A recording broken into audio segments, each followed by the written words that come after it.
Bienvenidos oyentes de Radio Sefarad, bienvenidos a una nueva edición de Por Israel en Voz con Israel Winiki. Shalom. Shalom, ¿cómo están? Estamos muy bien, una semana más aquí en los micrófonos de Radio Sefarad contigo, deseando que nos hables de historia en esta ocasión. Normalmente también lo haces, pero hoy vamos a dedicar este programa a dos aniversarios. Comenzaremos hablando del año 1920, hace casi ya 100 años, en que la Sociedad de Naciones otorgó al Reino Unido y a Irlanda del Norte el mandato británico de Palestina, una fecha que ha derivado en lo que actualmente se vive como una realidad tan particular como la que es la de Israel y Palestina a día de hoy. Cuéntanos, háblanos de esta Sociedad de Naciones y de esta fecha. Como sabemos, en 1914 estalla la Primera Guerra Mundial. El Imperio Otomano es aliado de los imperios centrales, o sea, Austria-Hungría y el Imperio Alemán.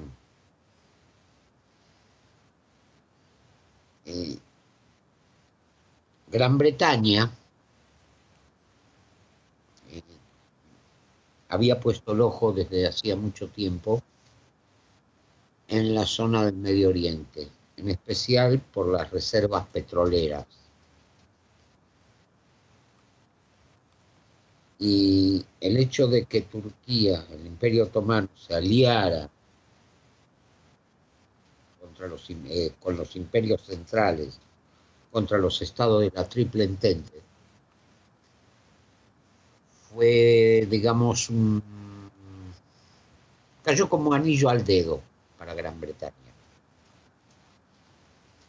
Inmediatamente le declaró la guerra a Turquía, junto con Alemania y Austria-Hungría, y comenzó su avance hacia el Medio Oriente. Para ello empleó dos rutas, aparte de la militar. Se puede llamar rutas diplomáticas. Por un lado,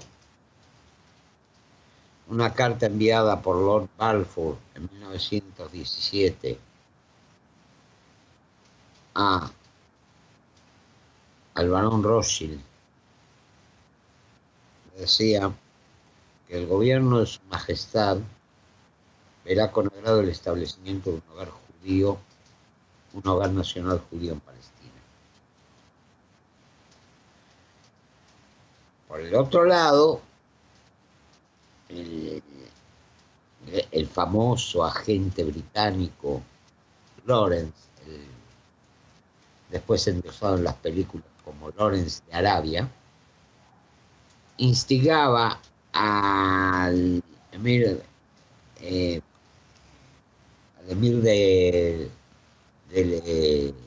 al sheriff de la Meca, el emir Faisal, de la tribu hashemita, a que se levantara contra el Imperio Otomano, prometiéndole un reino árabe, sin especificar, por supuesto, las fronteras. En 1917, el ejército británico termina de tomar todo lo que se llama, ellos en Europa llamaban Palestina, y que, aclaremos esto, los europeos llamaban Palestina. Para el Imperio Otomano era la provincia de Siria Meridional, o Fund al-Quds, no Palestina. Quiero dejar bien en claro esto. Uh-huh. Desalojan a los otomanos. Ahora, ¿qué ocurre? Las fuerzas árabes del emir llegan hasta Damasco. Los judíos contribuyen en el esfuerzo de guerra de dos maneras. Una red de espionaje en la llamada Palestina, dirigido por la familia Aronson, el Nili, que lamentablemente terminaron ejecutados por los otomanos, y por el otro la creación de la Legión Judía, inspirada por Vladimir Jabotinsky, que combatió junto al ejército, en el ejército británico. Por el otro lado, los rebeldes árabes llegan hasta Damasco, pero ¿qué ocurre? Son expulsados de Damasco. ¿Por qué? Porque había un pacto firmado entre Gran Bretaña y Francia, el pacto Sykes-Picot, que se repartía todo el Medio Oriente. Por supuesto, gran decepción por parte del emir. Comienzan ataques contra los judíos y entonces la Sociedad de Naciones, viendo el cariz que tomaban las cosas, le otorga a Gran Bretaña el mandato de Palestina, o sea, toda la región queda bajo gobierno británico. El gobierno en realidad ya era de hecho desde 1917, pero era un gobierno militar. Ahora se transformaba en gobierno civil. El primer comisionado fue Sir Herbert Samuel, que estuvo entre 1920 y 1925. Debido a la decepción del emir, que vio sus sueños de un reino árabe frustrado, ¿qué hicieron los británicos? En 1922 crearon dos países. Por un lado, el reino de Irak, y pusieron a uno de los hijos del emir. Y en el territorio del mandato desgajaron el 80%, y en septiembre de 1922 crearon el Emirato Hashemita de Transjordania, poniendo al frente a Abdullah, el hijo de Abdullah ibn Hussein.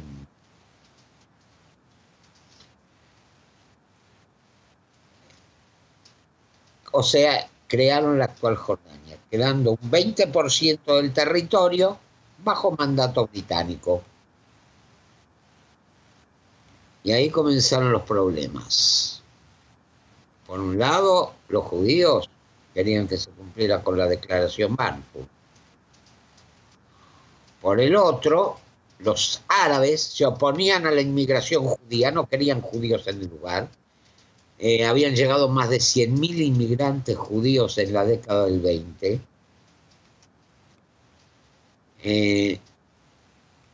Entonces los árabes comenzaron a realizar ataques contra los judíos.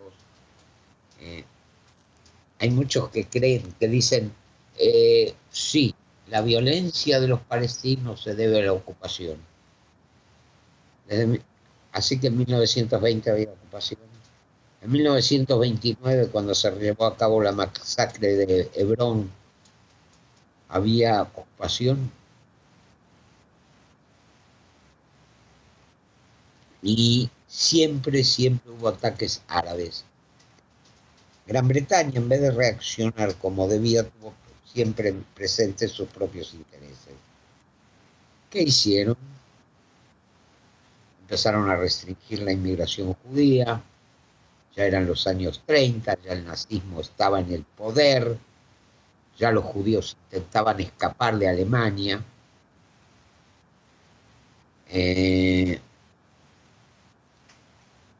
Y debido a que seguían los levantamientos árabes, cortaron de raíz la inmigración judía. Como vemos, gracias a esa política británica, se generó un conflicto que aún ahora sigue cobrándose vidas.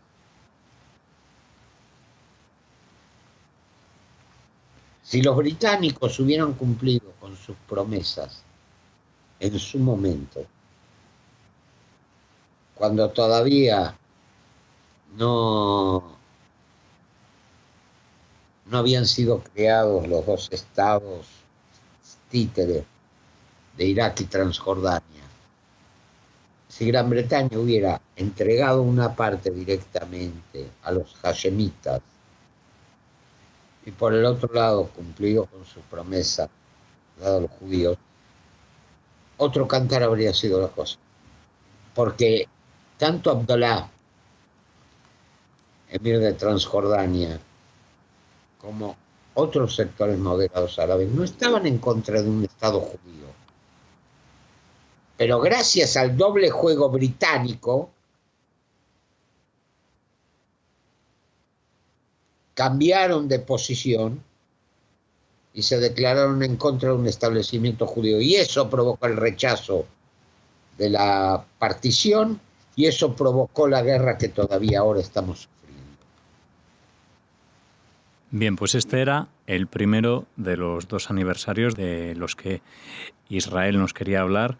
Ahora vamos a cambiar de siglo, vamos a pasar al siglo XXI y nos vamos a trasladar al año 2004, año en el que el gobierno de Israel, valga la redundancia, ¿qué es lo que retira? En el 2004, el gobierno de Ariel Sharon toma una decisión. Para el 2005, evacuar todas las colonias judías de la Franja de Gaza y algunas del norte de Judea y Samaria. ¿Cuál era el objetivo? Dar un paso unilateral hacia un acuerdo de paz.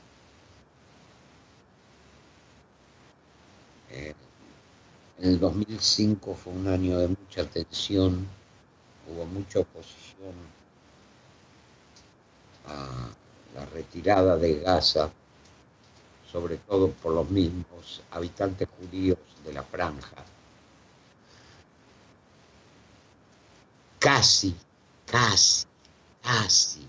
llegamos a una guerra civil, pero prevaleció la cordura, se realizó la evacuación. ¿Y cuáles fueron las consecuencias? Lamentablemente, grupos terroristas como Hamas vieron esta retirada como una victoria. El ocupante sionista se retira. El ocupante sionista nos devuelve nuestra tierra. Eso llevó a que en el 2007 hubiera elecciones en Gaza y ganara Hamas. Y eso motivó que gracias a ese triunfo de Hamas, acá hayan ocurrido conflictos como el del 2012, como el 2012, el 2014, con su saldo de muertos, heridos y destrucción. No sé cuáles eran los planes originales de Ariel Sharon. En mi opinión personal, la retirada de Gaza fue un error del que todavía estamos pagando las consecuencias. Bien, pues con estas 2 fechas clave en la historia de Israel nos despedimos por esta semana en este programa por Israel en Voz, que esperemos que les haya gustado como siempre y al que le tenemos que agradecer también como siempre a Israel Winnicki que se haya encontrado con nosotros aquí de nuevo en esta cita semanal en Radio Sefarad. De nada y hasta la próxima semana, si Dios quiere. Hasta la próxima semana. Antes de despedirnos, recordarles que pueden entrar en la página web www.porisrael.org donde podrán encontrar temas de su interés.